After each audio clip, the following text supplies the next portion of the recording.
Welcome. It's great to see you all here. Before we start, I just want to extend an apology to those of you who are basketball fans. Tonight, the Celtics are raising their banner at 7 o'clock. And I swear, I checked every Wayland Public School calendar event. And I'm a basketball fan, I did not check. We have Brian Jones is taping, among others. He's one of the many people I've had to apologize on my team because we love basketball fans. But we're here for another reason, which is to address an important topic, which is supporting, and I'm David Fleischman, by the way, interim superintendent, and I'll introduce a number of my colleagues shortly. Tonight is an event which is about how to support the social and emotional development of our students. And the book that in the theme that we've been talking about, Jonathan Haidt's Anxious Generation, he talks about issues that require collective action. And this certainly is an issue that requires collective action. Social and emotional development, we're with kids in a district 6.5 and 7 hours a day. We can do a fair amount, but collectively, we can make progress on issues that just frankly were not around years ago when some of us started. And I was talking to a couple of my colleagues about the early 2000s when technology had so much promise. We would travel around and look at smart boards, and you'd go to a meeting with parents and they would say, when are you going to have one-to-one computing? And that wasn't that long ago, where we thought technology was going to be the cure to all the academic ills, the social and emotional ills. And now, and the other thing I think about is that with our children, this was something with technology that was relatively untested. When we think about right now, we're looking at social and emotional programs and curriculum for elementary students. They've been through evaluation and testing, and we did that with our new math curriculum at elementary.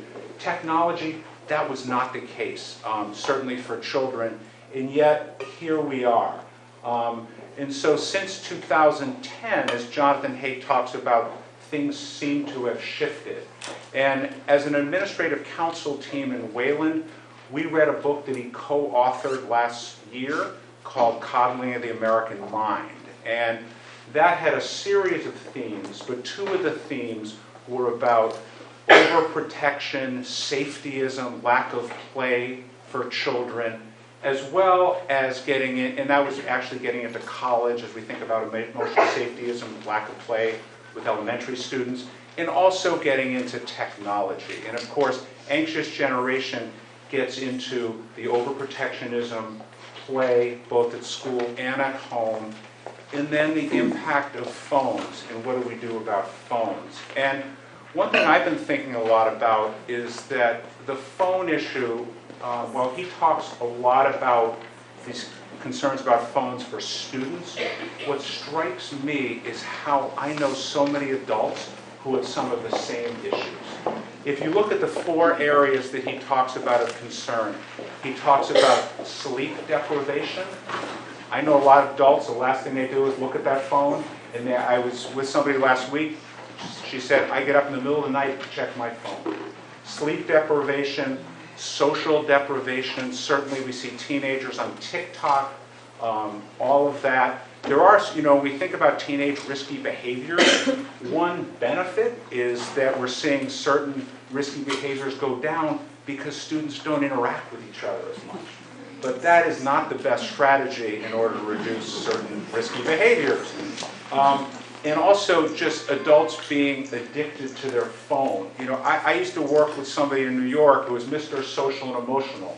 And he tells this story, a high school principal, how one morning he was in the shower and his 6-year-old ran into the bathroom carrying his phone. He said, Daddy, you forgot this. And that was early on in cell phones. And I'll never forget that story because you talk about modeling. How many other children might do that for parents? And lastly, the theme of attention fragmentation.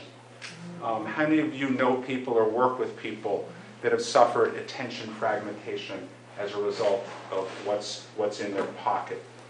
And then, Haight gets into some of the things that we need to focus on, both in school and at home: free play attunement, social emotional turn-taking, social emotional learning, which we spend a lot of time in schools doing, and then thinking about how do we master challenges. The theme being the students aren't as independent as they used to be as we think about free play. How many of you have spent time changing that soccer uniform in the fall or spring and throwing a baseball jersey over because soccer and baseball overlap? That didn't happen as much years ago. So in terms of, what we're focusing on as a district, certainly is thinking about social and emotional development. We have a goal just around social and emotional learning. I mentioned earlier at the elementary level, we have our elementary teachers in all 3 schools looking at 2 curriculum that deal with social emotional learning. And certainly when you're in elementary classrooms, a lot of the work around turn-taking, perspective, empathy is a tremendous focus in elementary classes. This year at the middle school, one of the academic goals is around accountable talk. Getting students to talk, make sure that they're talking in long sentences in classrooms. When you think about students, how many times do we see students outside and they're not talking to each other because they're just on their phones? And school is the place where we can have rich conversations and interact with technology in ways. Certainly we have to do more than schools, and certainly much more of that outside of schools. And our high school educators have been working on engagement and how to engage students in different ways, because frankly, it's harder to engage students than it used to be in school. And we know that from how brains are wired, given the impact of technology. So engagement, district-wide, we're updating our wellness curriculum with a focus on healthy relationships and how you develop healthy relationships.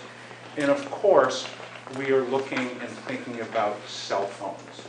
And what should our practices be in school? In a little while, we'll talk about what we're doing this year in terms of cell phone practices. So that is what we hope to do tonight in terms of, that's kind of the context setting. In terms of our goals tonight, we want to give you a sense of what we're doing in schools.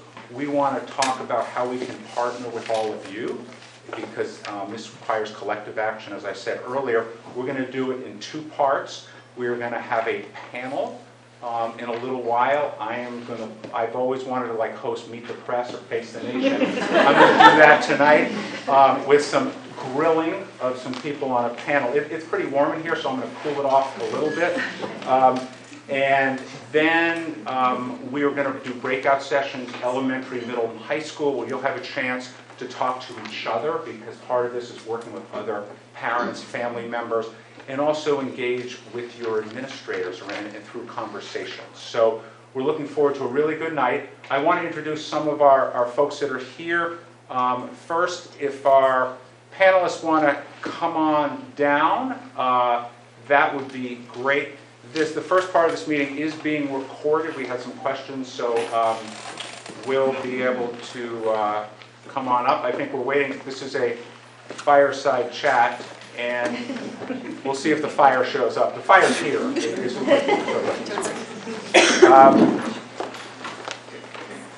So that's all right, Betsy. Come on down.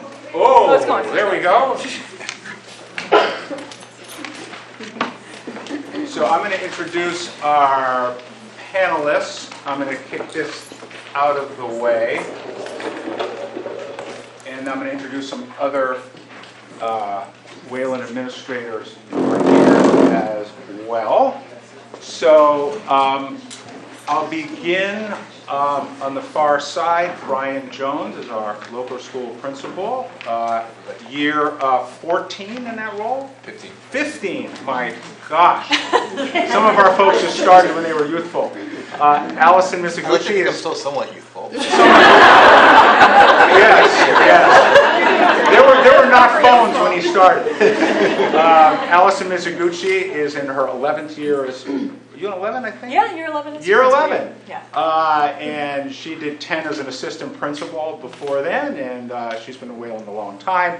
Deborah Romeo is in her first year, as the Wayland Middle School principal. She comes to us from Dave Middle School in Newton. Betsy Gavron is in her second year as assistant superintendent. She spent 13 as middle school principal.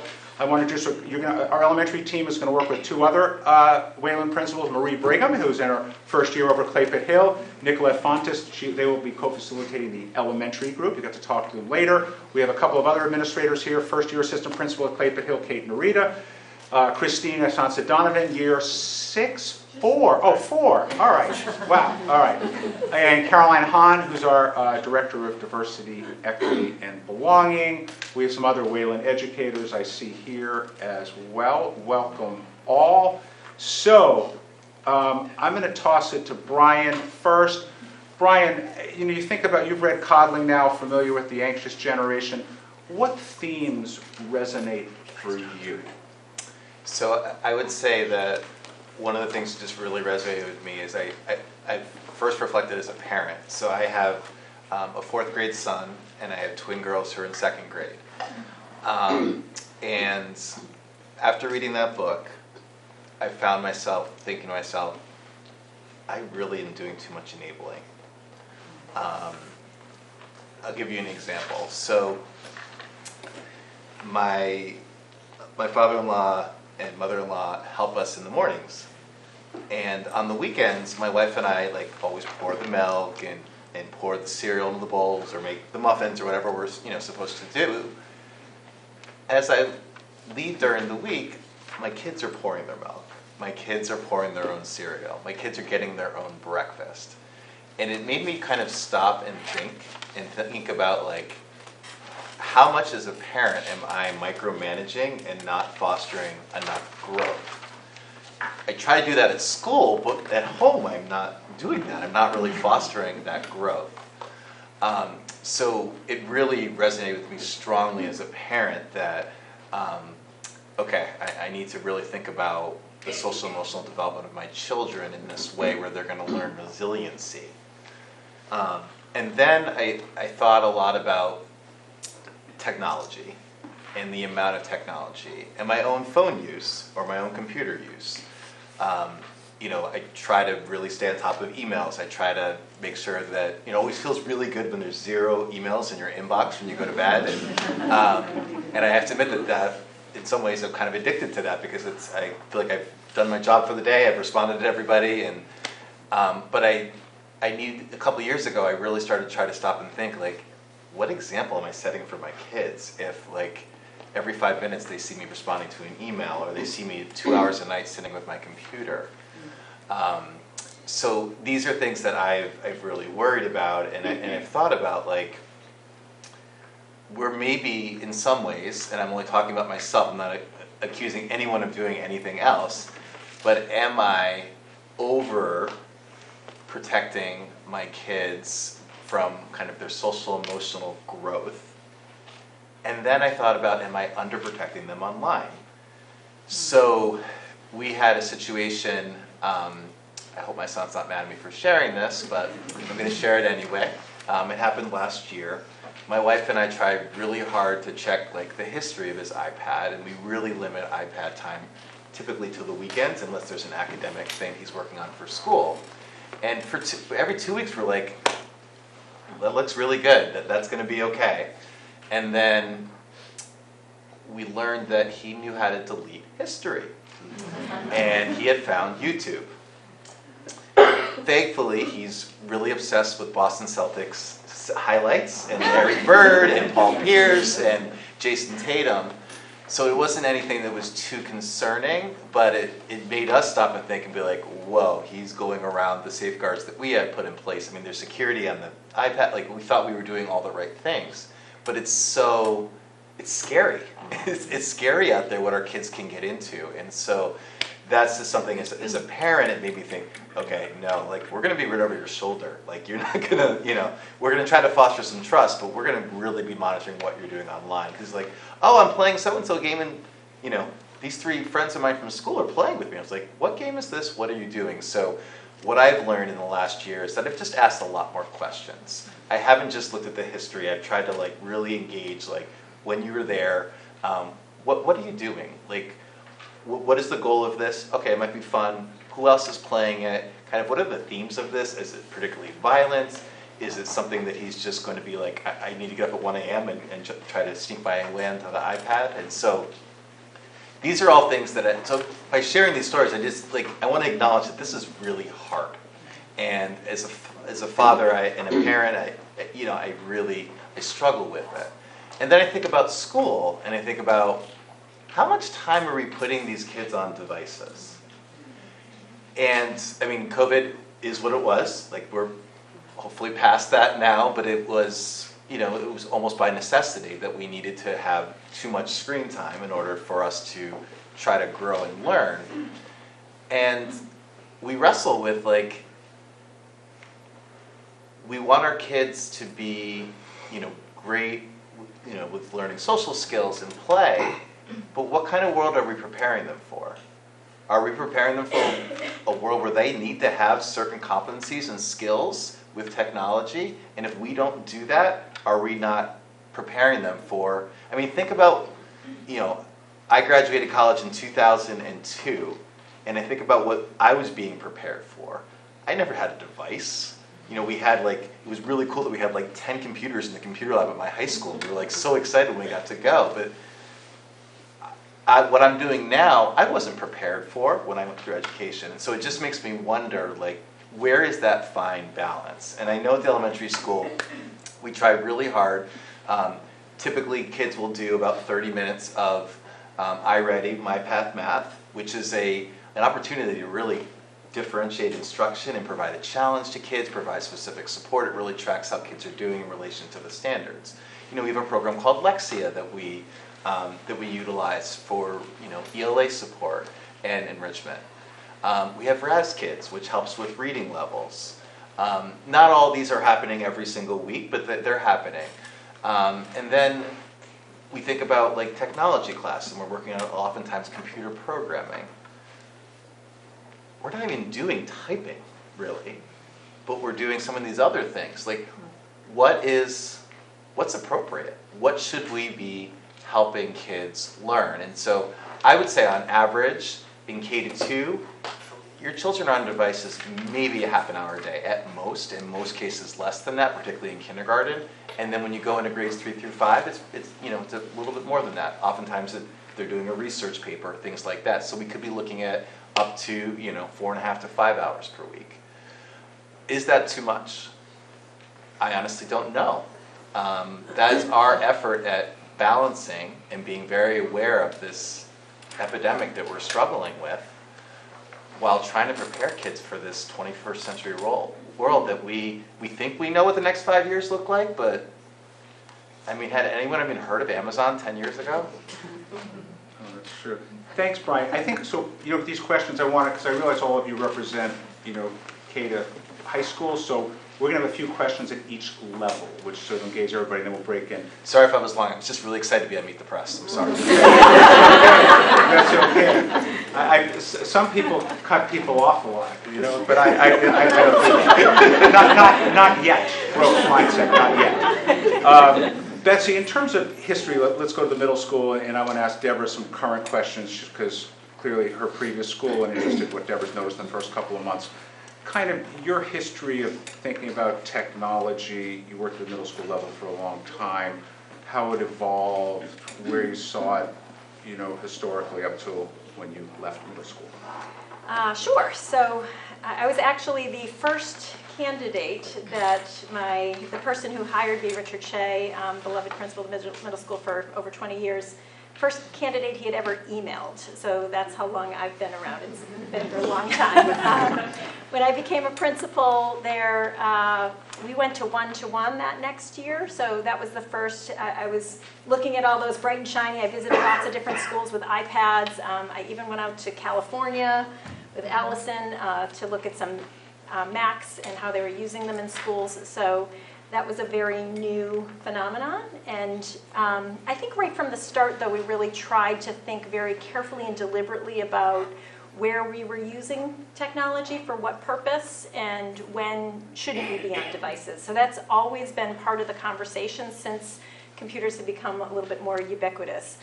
I remember the first year we went one-to-one and took them home, and the parent forums and talking about that. And I think families really felt like they were sort of losing a lot of control. Families who wanted their children on devices less. We still had these devices that we were expecting students to participate on. So I think it was a real tear for a number of years. And then I think for probably many people probably heard me, if you have older children, heard me like beg parents around technology monitoring at home and how important that was. And I'm not personally on social media. I do have a LinkedIn account that I think I've been on like maybe 10 times.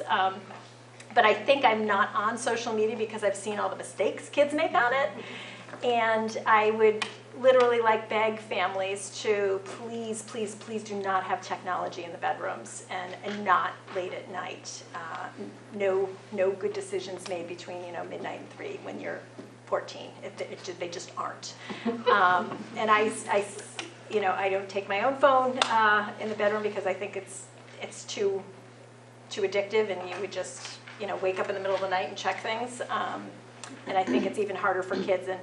And when families limit the computers, your children will yell at you and scream at you and say that they hate you, and they secretly love it, right? They know that they can blame you. You can be the bad guys when you kind of protect families from protect your kids from having to be online all the time and answering those texts, those emails that they're sending. So that's something. That's helpful context. Deborah, I'm really interested, in your thinking about technology in schools. You come from a middle school that made some major changes in technology. I'd love to hear what you've learned about that in terms of students, and you could share some context, and also what you've observed in your first couple of months as a principal in terms of technology at the middle school and student engagement. I think the first thing that comes to mind right away is the importance of having students interact with each other in their learning in middle school. David mentioned that we are focusing on accountable talk across content areas. And what that does is it gives our students an opportunity to learn how to have deep discussions in their learning, how to listen to different perspectives, how to offer different ideas with standards like evidence, with bringing other people into the conversation, with questioning. Those are all things that students need to do for their entire lives, and we're explicitly teaching it because it's that important at the middle school level. It's also a source of engagement. Kids are going to talk at middle school. Like, they want to talk to each other all the time. And so we're going to harness that energy to have them talk about their learning. And so when we think about technology, I see our teachers, I'm going to echo something that Betsy said, they're being very judicious in the use of technology. It's very common to hear in our classrooms, okay, everybody open your Chromebooks, we're going to work on them for about 10 or 15 minutes, and then we're going to shut them down, and then we're going to have discussions in our small group tables. Because there is important content that kids can access on their Chromebooks, but the real learning and the deepening happens with each other and with interactions with each other and with their teachers. So when we think about in the middle school, we have these other devices that kids bring with them as well.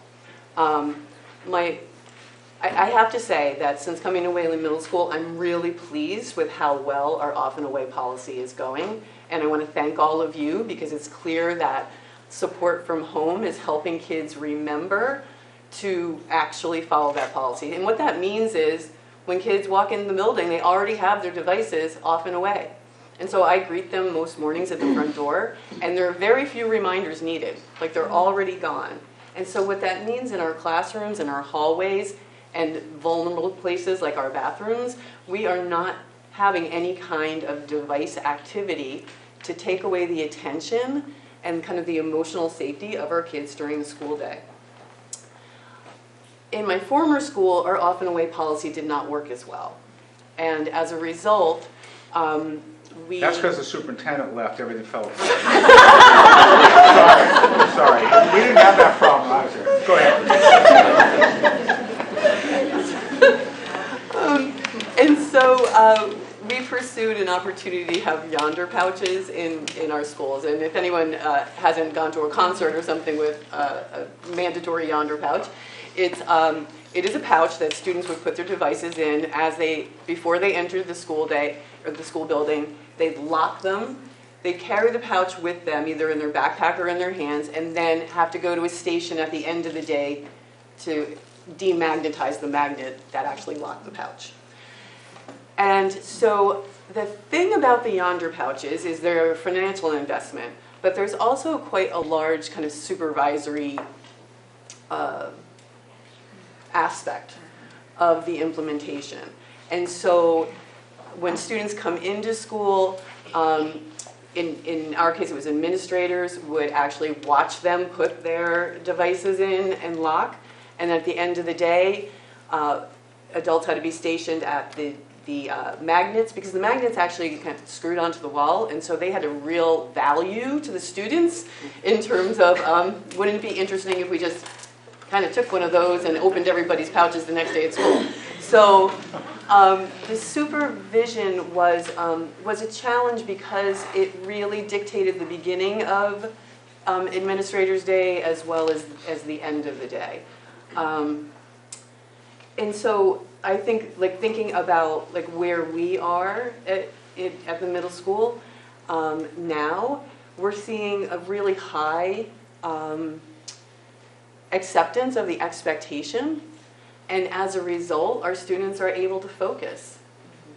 And we have had no kind of negative interactions on devices like cell phones, around texting, or phones being used in spaces they shouldn't be used in. It's just not happening. And so I think our teachers, going back to kind of that work, that academic work that we're doing, the accountable talk was a result of teachers noticing that students actually weren't interacting as well verbally and in service of their learning. And so we think this is an opportunity for us to grow those skills so that students are more engaged, they're doing more critical thinking, they're hearing more different perspectives, and their learning environments will be more motivating to them. Thank you. Allison, David. so when you started here, Yes. similar to Betsy, Yes. you're from similar generations. Cell phones are different. Let's think about where the last couple of years in particular, how your thinking has shifted about technology, given, the impact and what are you seeing in students, what are you seeing in the impact, and how you've shifted just this year in some of your practices. Sure. So good evening, everybody. So just to provide a little bit of context for what I'm about to say, I've been here for even longer than David has revealed. I've been here for since 1997. So talk about a whole other world, and I was a classroom teacher then. I was not a classroom teacher in the era of cell phones. And so while I have been a leader in the context and era of student cell phones, I have not had the challenge of engaging students in a classroom environment in an era of cell phones. And so the shift that David is referring to really occurred quite recently. And just another piece I'll share with you is that I am very slow with technology. I am not a technology disbeliever, but I'm kind of the slowest person in the room to adapt and run with new technology. It doesn't excite me. I like pen and paper, and I'm sort of a classical girl when it comes to learning and engaging with human beings. In the context of our high school, I don't need to share with you, because I'm sure that you know, cell phones are an incredible distraction to our students.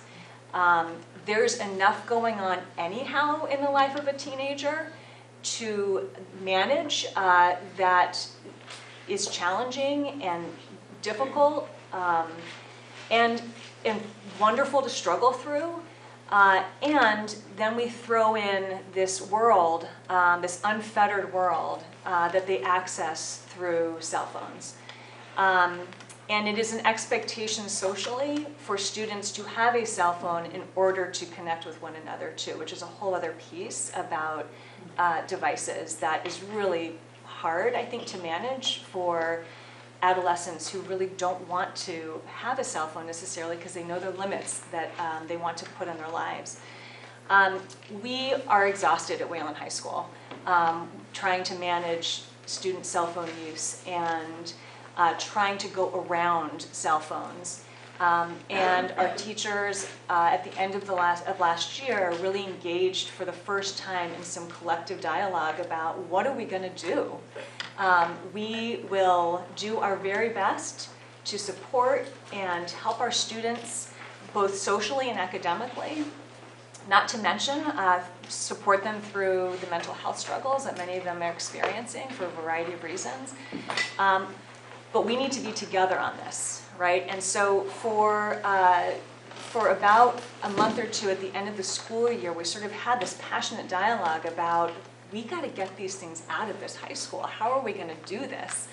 It becomes like an operational sort of mind-blowing challenge, right? But really what we were talking about is how do we re-engage with the individuals that we're trying to support and not have to contend with students sneaking their cell phones, using them in the hallways continually, creating very difficult situations socially for each other by their cell phone use. I'll be clear, our policy has not changed. So our policy has always been students may not use cell phones in classroom settings, in learning settings. However, I think we had gotten to a point, I'll confess to all of you, that it felt like a losing battle. So we began the school year with a renewed commitment together to enforce the policy that we had always had, which is cell phones off and away during learning time in all learning spaces, and sort of joining hands together as the adults, we, from day one, really tried to enforce that much more in a much more robust and consistent way with our students. That has been a good thing. So a lot of our teachers are using shoe pockets. As students enter, they're expected to either put their cell phone, turn them off, put them in the shoe pockets, or turn them off and put them in their backpacks. But either way, they need to be put away.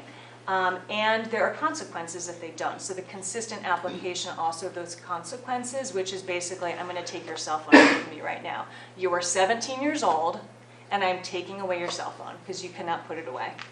And then we are going to escalate consequences. So it happily hasn't taken too many of those occasions to really send the message like we actually are serious, because we need to protect you and your learning from these things that you are addicted to.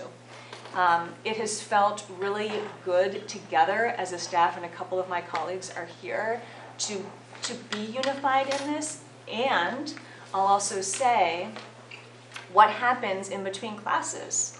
What happens when class is over? You know what they're doing. They can't wait to check their cell phone and see what notifications have come in, who's got lunch, when am I being picked up? Like, all these things are still happening in the 5 minutes in between classes or during lunch or when they're off campus and those kinds of things too. So there is an acknowledgement of like, yay, we are trying to really hold sacred the learning time that's happening, and getting those devices out of their hands and away from them, I think has been promising, and has given us a taste of like, this is what school should feel like, right? Of like individuals listening and talking and communicating with one another, engaging with their learning, engaging with their educators, without the pull of the cell phone. So we're moving in some promising directions, and it still feels like quite a battle. Excellent. Thank you all. We can go to a couple of questions. We're going to go to breakout groups shortly, but some of you may have students at like 2 different levels, so we thought it'd be nice to do we have time for a couple of whole group questions. If anyone has a question for the panelists, you can certainly ask questions in smaller groups as well. Jump in if you just want to introduce yourself. And I'm Giselle. I feel like this is a great question. I'm going to say it anyway. So in the book, he was talking about some schools in the state going to phone free the entire day. And my daughter's in middle school, and I was quite surprised actually to hear that they do have it in high school in between. Is this something that Wayland would consider, is a phone free entire day? Are you talking about for high school or middle school? All the schools. I'll just give a little bit of context. I don't know any high schools that are, Allison, that are peer districts that are phone free. It doesn't mean we won't consider it, but we just don't know of any. And we're in new territory also, I should say. There are some, I mean, Deborah acknowledged her former middle school is phone free, but it's certainly, you know, I think you have to acknowledge how serious is the issue, and then what are the opportunity costs in doing so. But jump in, thoughts?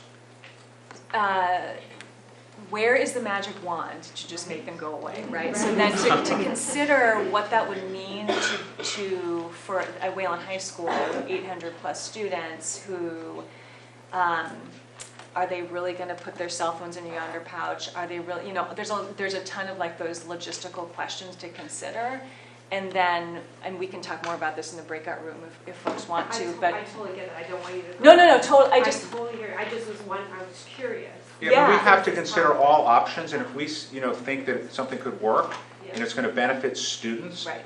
at not a cost, a different kind of cost, and also, as Deborah said, requires a tremendous amount of adult time to manage it.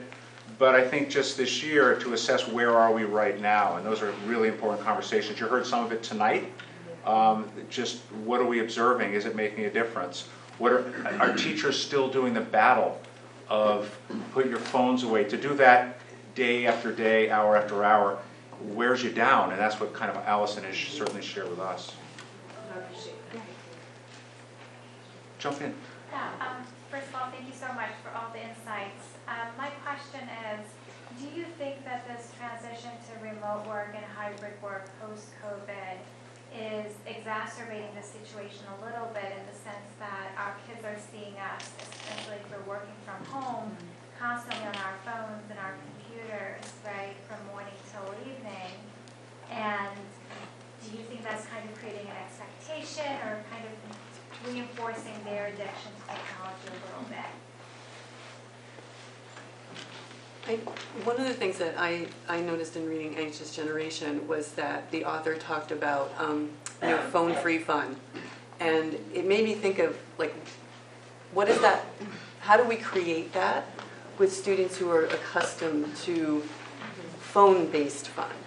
And some of the things that it made me think about was, like, we have some trips at our school that phones aren't allowed at all. And so the teachers are modeling that for the students because they're finding that the interaction and the actual enjoyment of the trip goes way up without the phones there. And so it does make, I think it makes us all think about, I think Brian, you mentioned this earlier, how often are our kids seeing us on devices? And how can we adjust and actually kind of be transparent, especially with middle schoolers and high schoolers. They're going to know. So having that conversation, like, I'm coming off my device from this time to this time because I want to be with you. I want to talk to you. I want to, like, see your face. I want to see your eyes. I want to see, like, the expression on your face when you're telling me stories about your day. I'm going to push you when you say fine when I ask how was school. And so I think it does cause us all to pause. And say, how can I adjust? Because I'm not going to ask my child to adjust. So like when you go apple picking, for example, is apple picking about the TikTok video that you can film with everyone there, or who you can tag on Facebook, or is it actually like phone-free time? Well, before we go on, I do want to introduce our school committee members. I have that in my notes. We don't want to forget the school committee. We have 4 school committee members here: Kate Sambuco, Betsy Cullen, Christina Rodrigo, Ellen Muller. So it's great to have the 4 of our school committee members here as well. Should have done that to start. We'll jump in. We have a couple more questions, and then we will do them in small groups, we promise. Jump in, and then we'll go back. Thanks. I guess this is making me wonder also, kind of anecdotally, what percentage of kids that are in elementary, middle, and high are bringing phones to school? Like, does it go from, 20% to 100%, I would say at the elementary level, and I can't speak for Clay Pit and Happy Hollow, but for Loker, I very rarely ever see a phone. There are fifth graders in particular that might bring a phone, but it's always in their backpack. If we see it out, we remind them it has to be in the backpack.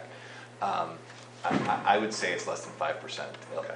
At Loker, is that comparable? Yeah, I would say the number at Clay Pit is small as well, but phone-based drama does rear its head even in the elementary school. Like, she sent me this text at home, and so it is interfering with their learning even if it's not happening on site. I would say more of the issue is smartwatches, Which you wear. David likes to remind me that I'm guilty of that. That's okay. She's very disciplined. She's very I am disciplined. very disciplined. But their connectiveness to parents also prevents their ability to engage with their educators and trust their educators. And so that is equally a challenge as it is with a cell phone. And I would just add one thing to that, a statistic. I crunched some numbers recently just looking at office referrals for grades 3 through 5 at Loker, and approximately 30% of the office referrals are related to something that happened outside of school, something they saw on TikTok, something they saw on YouTube, or texting that happened. So while it's not coming into our school, just be very aware that it is something that is very prevalent outside of school. Deborah, and then Allison? Yeah, it's hard to say an exact number, but I would say for our 7th and 8th graders, it's 80%. I would say around 80%, 70 to 80% of 7th and 8th graders have devices. I'm sorry, can you say smartwatches to cell phones? Because I feel, or do you clump those together as the same thing? So I'm kind of putting them together because they have a similar impact for students. The buzz on the wrist or the hum if a cell phone is on, it has the same kind of effect. I think almost every high schooler has a phone. John and Bill, what do you think? I mean, 100%. yeah. 130%. Some of them have to. I mean, I can think of one student who intentionally does not have a phone. Right. But when I walk by classrooms and I look at this shoe, they're full, right? Everybody has a phone. So. Right. The 130, because Deborah will say, we went to Yonder Patches, you have students with some burner phones. So literally parents burner phones. So that's why it's over 100. Calculators. Calculators, yes. Can I just add something that's Sure. related to the number? And it's a great question because I feel like there's an opportunity here. And I'm glad we're having this forum because it is an opportunity. Like, you can't cut the cord right now because it's impossible. We all know that, even for ourselves, right? But if we start with the younger kids, by the time they get to middle school, maybe that number will decrease, and so on and so forth. And I think that's something we should think about, just as a way of example from level to level. All right, we'll have a... And Jonathan Haidt really talks about wait till 16. We used to say wait till 8, and he really advocates for wait till 16. It's all that brain development, which is still under construction at 16. Jump in. We're going to do one more, and then we're going to have more of a discussion in our breakout groups and smaller groups, and we'll team up. We'll get to all the questions. So to that end, I know that there are a few towns where they've done collective pledges, so all the parents will sign up instead of just saying wait till the 8th, and we all in our homes determine that that's our internal policy. How about as a town, as a school district, you sign your name on a public pledge? So I do know that a few towns do that. Have we ever considered it? Because I think the impact would be immense. Now there's a public wall of shame, right? If you decide to withdraw, like everyone knows, you put your name up there and you rescinded it. Any thoughts on that as administrators and also as residents? And I say that from the experience that I was one of those people wait till the 8th, and there was a chorus of parents like, yes, we're going to do it. And I found myself in a very lonely place. Yes. Comes end of 6th grade, comes 7th grade, come 8th grade. Right. And so we can all preach all we want, but unless we're there together with our kids signing our name on a wall, I'm not sure it's going to work. Right, and it's that collective action, which I started with. So what we're going to do, we want to get to your questions, but we think in smaller groups. So Marie and Nicolette are going to facilitate the elementary group. Deborah and I are going to take middle. and Allison and Betsy are going to go to Hyde. And our rooms are? David, we have about 60-ish elementary-focused Oh, yes. staff. Wow. Yeah, families. Okay. Well, So, some are Some are middle, they're middle. like, yeah, we'll see. So we but it's a can, big elementary number, so Do we stay here? you want elementary to stay? Elementary will stay here then. Middle, Let's see, how many are middle? how many middle Can you raise roughly? your hands if you're How a many middle middle? school parent here? Oh, wowzers. Is that middle? This is middle. Middle. How many middle? What do you think? We'll go to the middle group. Okay, so if elementary stays here, Should we do the same thing? Have you raise your hand? I can take them. If you're planning on staying for the elementary breakout, can you raise your hand? If you're here for elementary breakout?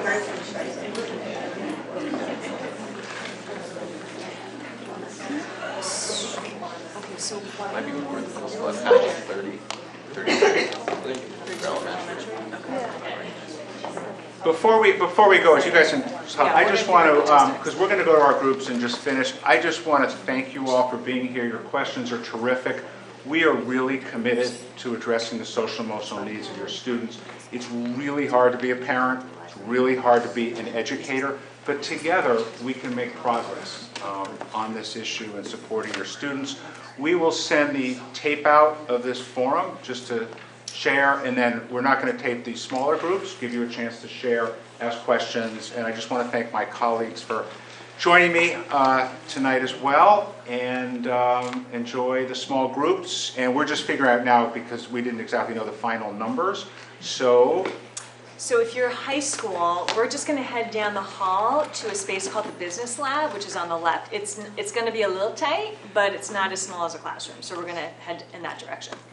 If you're elementary, you're going to head downstairs to the library, and if you're middle school, you'll stay here.